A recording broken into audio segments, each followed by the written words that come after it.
Penantian Ahli Parlimen Muar Syed Saddiq Said Abdul Rahman untuk mengetahui nasibnya di Mahkamah Persekutuan di sini tidak kesampaian apabila keputusan rayuan pendakwaan terhadap pembebasannya yang dijadualkan pada Selasa terpaksa ditangguhkan ke 13 Julai depan. Penangguhan itu berlaku selepas seorang daripada panel 3 hakim, Datuk Cik Muhammad Ruzima Ghazali tidak dapat menghadiri prosiding kerana tidak sihat dan diberi sijil cuti sekitar selama 2 hari. Saya tak pernah minta jalan pintas, Syed Saddiq pertahankan nama, prinsip dan marwah.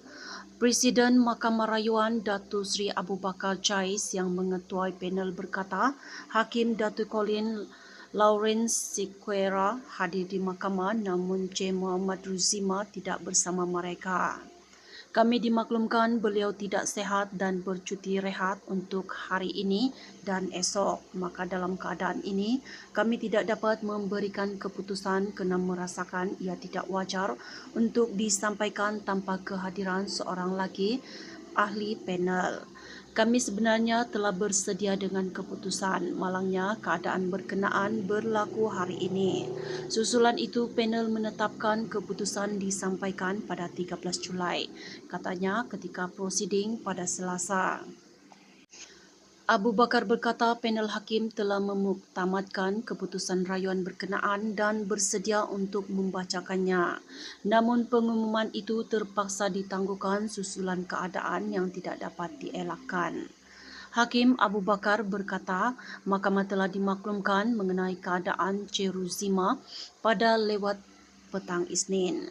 Kami boleh sahaja mengarahkan pihak pendaftar untuk memaklumkan penangguhan ini kepada semua pihak semalam. Namun ketika itu hari sudah terlalu lewat.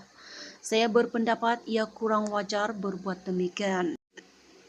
Justru saya bersidang hari ini bagi memaklumkan perkara tersebut kepada semua pihak, katanya. Sebelum ini di mahkamah menetapkan 30 Jun untuk keputusan rayuan pihak pendakwaan terhadap pembebasan Syed Saddiq bagi 4 kes bersubahat pecah amanah, salah guna harta dan pengubahan wang haram (AMLA). Keputusan yang dinanti-nantikan itu akan menentukan sama ada bekas Menteri Belia dan Sukan berusia 34 tahun tersebut kekal bebas atau kembali berdepan sabitan serta hukuman penjara 7 tahun, 2 sebatan dan denda 10 juta. Prosiding itu merupakan medan rayuan terakhir bagi pendakwaan dan Syed Saddiq.